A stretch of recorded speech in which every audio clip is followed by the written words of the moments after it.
In this video, you will learn how to transfer money from Apple Pay to Chime. Follow these steps. Link your Chime account to Apple Pay.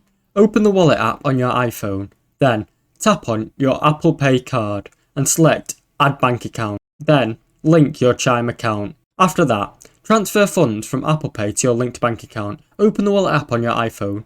Tap the Apple Cash card. Then, tap Transfer to Bank. Choose the amount you want to transfer. Select your Chime linked bank account as the destination. You can choose between an instant transfer or a standard transfer.